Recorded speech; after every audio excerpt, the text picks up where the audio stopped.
हे बघून तुमच्याही तोंडाला पाणी सुटलं ना? दिसायला जेवढं चमचमीत दिसतं तेवढंच भारी आणि भन्नाट आपलं इन्स्टंट कैरीचं लोणचं बनवून तयार झालं होतं, ते पण अगदी कमी वेळेत आणि सोप्या पद्धतीनं.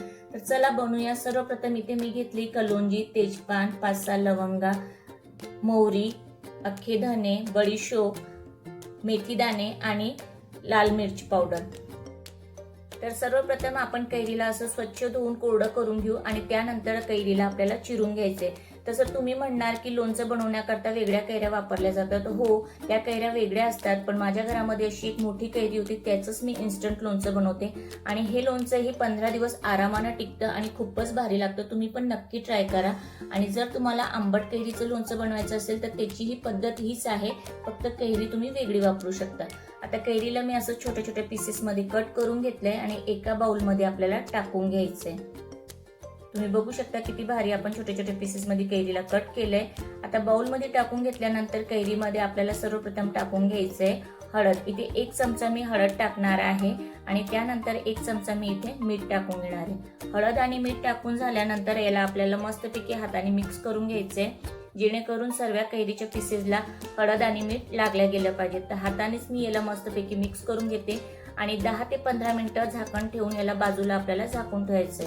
आता तोपर्यंत आपण मसाले भाजून घेऊयात. एका कढाईला मी गरम करायला ठेवून घेतलंय, त्याच्यामध्ये अख्खे धने, जे पण आपण मसाला इथे घेतलाय, मोहरी, धने, बडीशोप, मेथीदाणे आणि जे कलोंजी, सर्व मसाले एक एक करून आपण भाजून घेऊया. आता आपल्याला इथे मसाल्यांना अजिबात करपू द्यायचं नाही, जास्त भाजून घ्यायचं नाहीये.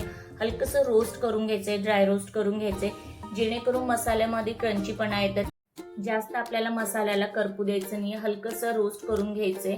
तुम्ही हे लोणचं नक्की ट्राय करा. खूपच सोप्या पद्धतीनं घरच्या घरी बनून जातं आणि घरच्या लोकांना एवढं आवडलं होतं की मला 2 वेळेस हे लोणचं बनवावं लागलं. तर मसाले आपले तयार झाले, याला आपण थंड करून घेऊया आणि थंड झाल्यानंतर एका मिक्सरच्या भांड्यामध्ये टाकून आपल्याला वाटून घ्यायचे. आता इथे लक्ष देण्यासारखं असं आहे की काही लोक काय करतात, मसाला खूपच बारीक वाटून घेतात. अजिबात बारीक वाटायचं नाही, थोडंसं जाडसर ठेवायचं. त्याच्याने काय होतं की आपण जे लोणचं तयार करतो त्याच्यामध्ये जो मसाल्याचा टेक्स्चर आहे खूपच भारी येतो आणि टेस्ट पण भारी लागतो. तर थोडंसं असं जाडसर मी मसाला वाटून घेतलाय, अजिबात बारीक वाटलं नाहीये. तर आपला मसाला रेडी झालाय. आता गॅसवरती मी एक कढाई तापायला ठेवून देईन आणि त्याच्यामध्ये आपल्याला 1 वाटी तेल घ्यायचंय. आता कुठलंही लोणचं तयार करताना मिरचीचं असो की आंब्याचं असो, तेलाचं प्रमाण जास्तच वापरायचं असतो. त्याने काय होतं की आपलं लोणच्याची जे लाईफ आहे ती जास्त वाढून जाते. तर तेल आपलं तापून झालेलं आहे. त्याच्यामध्ये मी तेजपान आणि 5-6 लवंगा टाकून घेतलाय. तमालपत्र आणि लवंगा टाकून झाल्यानंतर त्यामध्ये मी 1 मोठा चमचा हिंग टाकून घेतलाय आणि त्यानंतर जे आपण थोडेसे जाडसर मसाले वाटून घेतले तेही त्यामध्ये टाकून घेणार. आता इथे गॅसची फ्लेम बिलकुल कमी आहे, जास्त हाय फ्लेम वरती आपल्याला मसाले तयार नाही करायचे, त्याच्याने काय होतं करपून जायची भीती असते. तर बिलकुल कमी गॅसवरतीच आपल्याला मसाल्यांना परतून घ्यायचे. त्यानंतर मी गॅस बंद करून देणार आणि बंद केल्यानंतरच लाल तिखट आणि मीठ टाकणार. एकदम चालू गॅसमध्ये जास्त गरम तेलामध्ये आपण जर लाल मिर्च पावडर टाकलं तर त्याच्याने काय होतं, आपलं तिखट करपून जाणार आणि लोणच्यामध्ये चवही चांगली येणार नाही आणि भाजले जे करपेल मसाल्याचं आहे त्याचा धमक येणार. गॅस बंद करूनच मी लाल तिखट आणि मीठ टाकून घेतले. आता आपल्याला काय करायचं, मसाला थंड करून घ्यायचा. कोमट आणि थंडगार झाल्यानंतर मसाल्यामध्ये मी थोडंसं छोटी वाटीभर इथे गूळ टाकून घेणार आहे, जेणेकरून आपलं जे लोणचं आहे खट्ट मिठ्ठ आणि आंबट गोड लागतं. तर तुम्हाला जर आवडत असेल तर तुम्ही थोडंसं असं छोट्या वाटीभर गूळ टाकू शकतात आणि त्याला मस्तपैकी मिक्स करून आपण थंड करायला बाजूला ठेवून देऊया. तर चला आता बघूया आपलं जे कैरीची आपण फोडी करून ठेवलं तर त्याचं काय झालंय. तर इथे आपण मीठ आणि हळद लावून ठेवलं होतं.